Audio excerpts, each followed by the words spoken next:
Good morning, students. Chapter 6, The Desert and the Plateau Regions. And page number 84. Bright and colorful clothes help people to get noticed from afar in the brown desert. Bright और colourful clothes, जो चमकीले और रंग बिरंगे कपड़े हैं, वो लोगों की सहायता करते हैं नोटिस करने में। दूर से, अफार मीन्स दूर से, ब्राउन डेजर्ट के अंदर जो ब्राउन भूरा सा जो रेगिस्तान है, उसे दूर से सहायता करते हैं लोगों को पहचानने में। Colourful cloth also bring brightness against the brown Sandy background. और जो रंग बिरंगे कपड़े होते हैं वो लेके आते हैं, ब्राइटनेस लेके आते हैं, मतलब चमकीलापन लेके, अगेंस्ट किसके विरुद्ध, जो ब्राउन और सैंडी बैकग्राउंड होता है ना उसमें।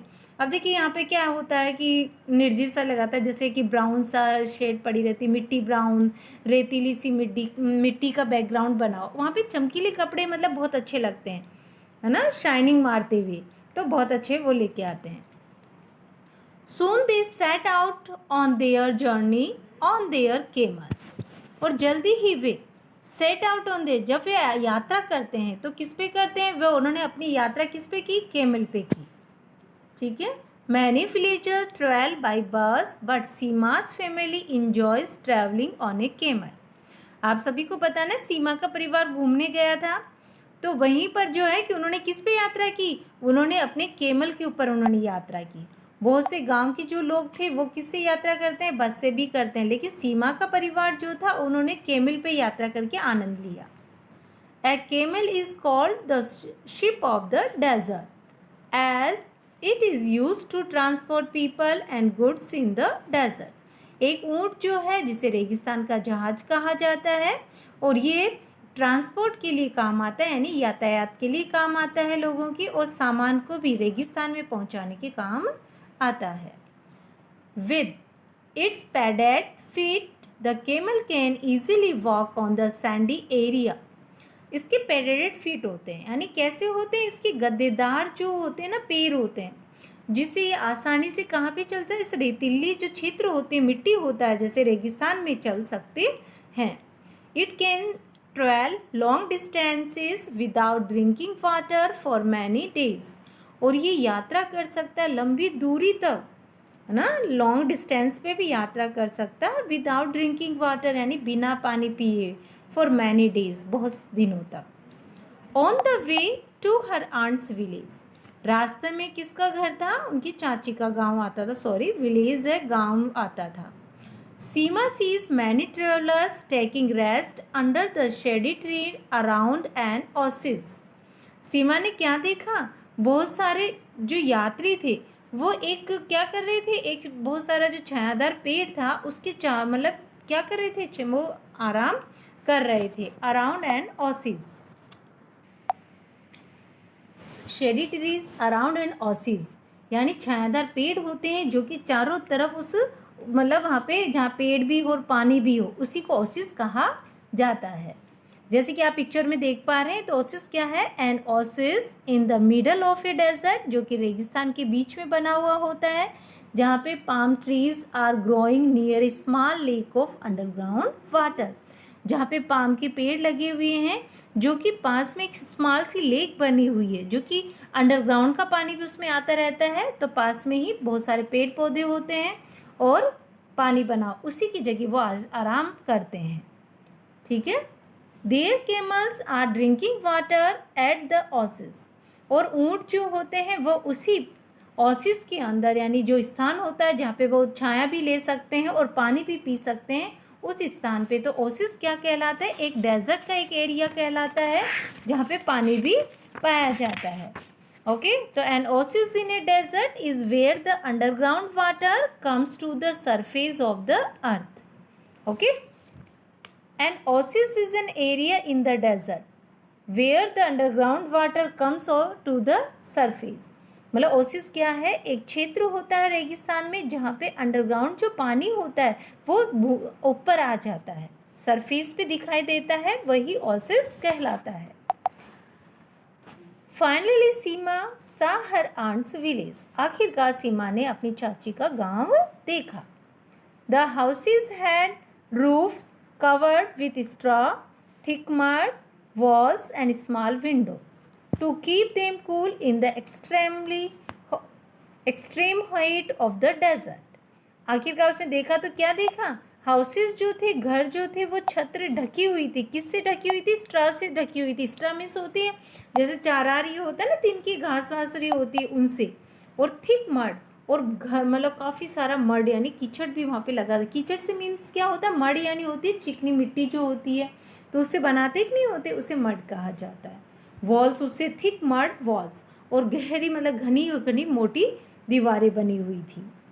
एंड स्मॉल विंडोज़ भी बने हुए थे, छोटी छोटी खिड़कियाँ बनी हुई थी। टू कीप देम कूल, जो कि उनको क्या रखती थी? कूल रखती थी। In the extreme heat of the desert, जो कि अत्यधिक गर्मी पड़ती है ना रेगिस्तान में, उससे उनका बचाव करने के लिए। और आप पिक्चर में देख पा रहे हैं ना, मड हाउस बने हुए हैं। तो ये राजस्थान में इस तरह से घर बने हुए हैं। देखिए उनकी रूफ है जो स्ट्रॉ से ढकी हुई है, और ये देखिए थिक मड वॉल्स बनी हुई है, और इसमें छोटी छोटी खिड़कियाँ भी दी गई है। तो ये देखिए यहाँ पे, ताकि वो किससे सेव करती है? उनकी जो गर्मी होती है, हीट होती है, उससे सेव करती है। Next, let's try third. Answer this question in your notebook. ये कुछ क्वेश्चंस हैं, इन्हें आपको नोटबुक में शो करना है। तो फर्स्ट क्वेश्चन क्या है आपका? Neeta does not like extremely hot weather. Neeta जो है वो अत्यधिक गर्म मौसम होता है ना, उसको पसंद नहीं करती। She is planning to visit the Thar desert. वो क्या कर रही है? वो सोच रही है कि मैं कहाँ पे चली जाऊँ? थार डेजर्ट में चली जाऊँ, रेगिस्तान में। In which season should the she visit to the Thar desert. अब आपको ये बताना कौन सा मौसम उसके लिए ठीक रहेगा। थार डेजर्ट में वो घूमना जाना चाहती है, तो कौन से मौसम में जाना चाहिए उसे? गिव रीज़न और उत्तर देना है आपको। तो अगर हम ऐसे बताइए गर्मी के मौसम में जाएंगे तो हमारी कंडीशन तो और भी क्रिटिकल हो जाएगी, क्योंकि वैसे ही थार डेजर्ट में तो बहुत ज़्यादा गर्मी पड़ती है। तो Neeta should visit the Thar desert in winters when it is pleasant during the day and cold at nights. Neeta जैसे वो घूमने जाना चाहती है, तो उसको कब जाना चाहिए थार डेजर्ट में? विंटर्स में जाना चाहिए, जब यहाँ का मौसम कैसा रहता है? It is pleasant during the day, यहाँ का मौसम दिन में तो सुहावना होता है, एंड कोल्ड एट नाइट्स, और रात को ठंडा रहता है। तो इसी मौसम में जाने में मज़ा आएगा। तो नीता को कब जाना है वहाँ पे? थार डेजर्ट में विंटर्स में जाना है। तो तब जब वहाँ का मौसम सुहाना होता है दिन में, और रात के समय ठंडा होता है। Second, write two ways in which each of these are useful to the people of the Thar desert. हमें 2 वेज बताने हैं जहाँ पे ये जो लोग हैं इनका मतलब उपयोग करते हैं थार डेजर्ट में। तो किसका? प्लांट्स का क्या यूज़ होता है और कैमल्स का क्या होता है? तो plants they are used as fodder for animals. Plants जो होते हैं जो एनिमल्स के लिए चारे का काम करते हैं, तो they are used as fodder for animals. Some parts of plants are used as food by the people of the desert. और कुछ हिस्से जो प्लांट्स के कुछ ऐसे भाग भी होते हैं जिनका हम भोजन के लिए भी यूज़ करते हैं। जो रेगिस्तान के लोग होते हैं वो किस रूप में यूज़ करते हैं? फूड के रूप में भी करते हैं। तो some parts of the plants are used as food by the people of the desert. Next, camel is used as transport. तो it is used as transport. तो हम कैमल का यूज़ किस लिए करते हैं? ट्रांसपोर्ट के रूप में करते हैं, यातायात के लिए करते हैं। और इट गिव्स अस मिल्क, और ये हमें दूध भी देते हैं, तो इट गिव्स मिल्क, और इसका मिल्क भी बहुत अच्छा रहता है, तो it gives us milk. Okay, let's try 4। अब 4 करते हैं इसकी। Discuss this question with your teacher. ये आपको टीचर्स के साथ डिस्कस करना है, तो अब आप डिस्कस करेंगे। Name the landform which is a high hill with flat top and steep sides and looks like a table। हमें ऐसे लैंडफॉर्म्स का नाम बताना है जो हिल मतलब ऊंची होती है, जैसे पहाड़ी होती है ना उसकी तरह, लेकिन फ्लैट टॉप होता है, उसका चपटा हिस्सा जो होता है वो फ्लैट होता है, और जो उसकी साइड्स होती है वो स्टिप होती है, और लुक्स लाइक ए टेबल। लेकिन वो कैसे दिखाई देती है? खड़ी, मतलब एक टेबल की तरह दिखाई देती है, तो उसे हम क्या कहते हैं? ए प्लेटो, है ना, उसे पठार कहा जाता है, तो प्लेटो कहा जाता है। Second, how is it different from a hill. और ये पहाड़ी से कैसे भिन्न होता है? मतलब पहाड़ी से कैसे अलग करते हैं, इसे कैसे अलग होता है। तो a plateau has a flat top while a hill has a rounded top.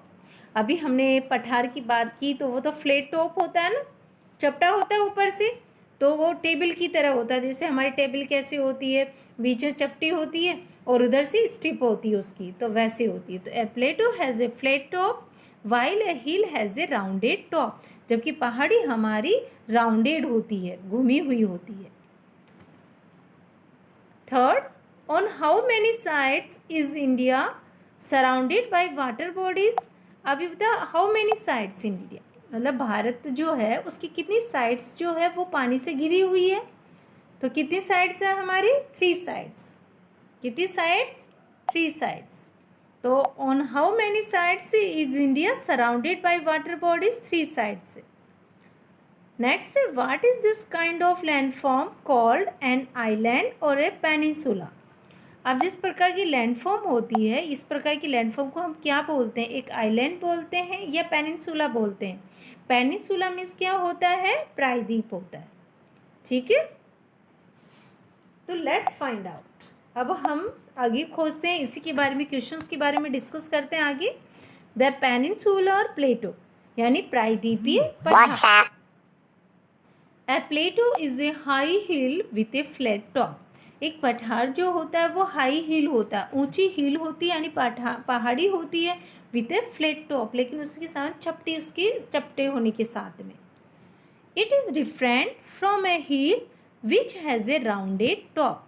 और ये अलग होता है हिल से, पहाड़ी से अलग होता है, क्योंकि इसका जो मतलब ये पहाड़ी कैसे होती है, राउंडेड टॉप में होती है, और जबकि हमारे प्लेटो कैसा होता है, एक फ्लैट टॉप में होता है। तो it is different from a hill which has a rounded top.